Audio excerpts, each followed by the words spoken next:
In this video, I'll answer the question, what is whole life costing? And I'll also consider how it compares with life cycle cost.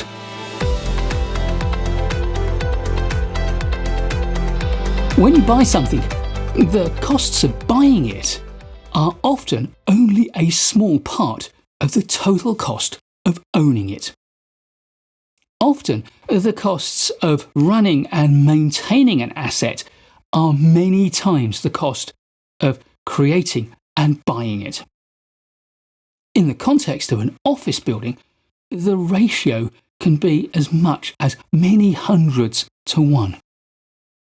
And let's not forget that disposing of an asset or decommissioning a facility or vacating and demolishing a building can also have a substantial cost.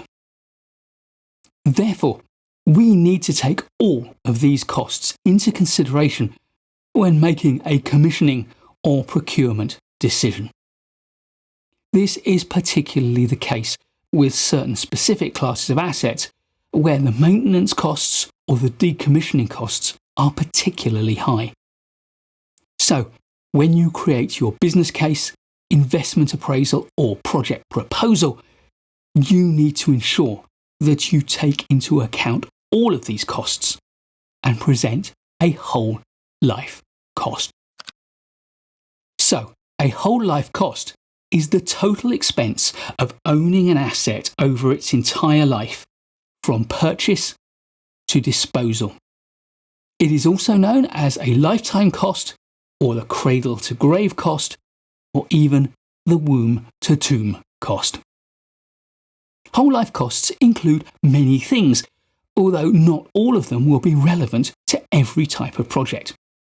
Things you should consider include procurement costs, financing and foreign exchange costs, logistics and handling costs, design, building and installation costs, training and support, operation and utilities costs, maintenance and consumables, carbon costs, inspection and certification costs, accounting depreciation costs, and of course, decommissioning, disposal, and environmental remediation costs.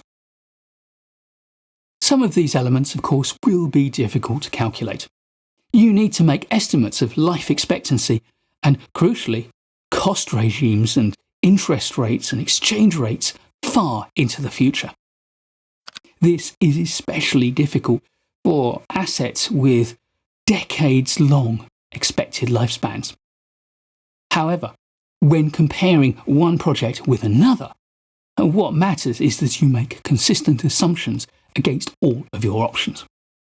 Critically, whole life costs must take into account factors that are all too often overlooked, such as environmental impact, the need for regeneration, and of course, social impact costs.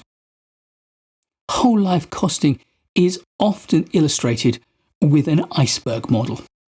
This shows the obvious price as being above the waterline and all the other costs which don't show up in the purchase price as being hidden below the waterline. And as with an iceberg, these are usually the vast majority of the total. This model appears in the textbook Procurement Principles and Management by Baily and Farmer. If you're serious about understanding procurement deeply and how whole life costing works, then it would be well worth your while consulting this book. We should always be using whole life costing in making any comparison between a range of different options.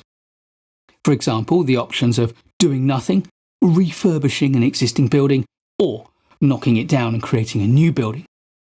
All will have very different headline costs, but also very different whole life cost profiles.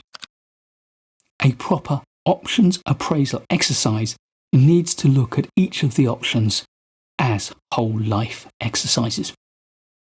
Whole life costing is also a valuable way of appraising the economic impact of different ways of financing the purchase and ownership of an asset or a piece of equipment. It will enable you to properly compare buying something outright, lease finance, rental, or an operating lease. As with any business case process, however, you must also consider the non-financial aspects. But even these will have different profiles over the whole life of the asset or the equipment that you're buying. Life cycle cost is often confused with whole life cost. In researching this video, I found sources that suggest they're the same thing, but they're not. Strictly, life cycle cost refers to all of the costs of an asset or a piece of equipment through its design life. This is the cycle during which it is performing its designed function. Life cycle cost explicitly excludes the cost at either end.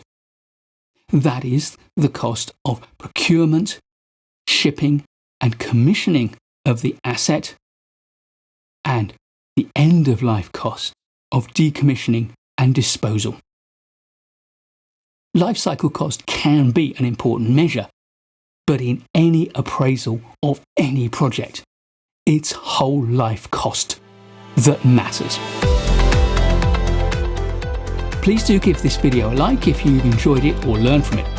I'll be making loads more great project management videos for you, so please do subscribe to the channel and hit the bell so you don't miss any of them. And I look forward to seeing you in the next one.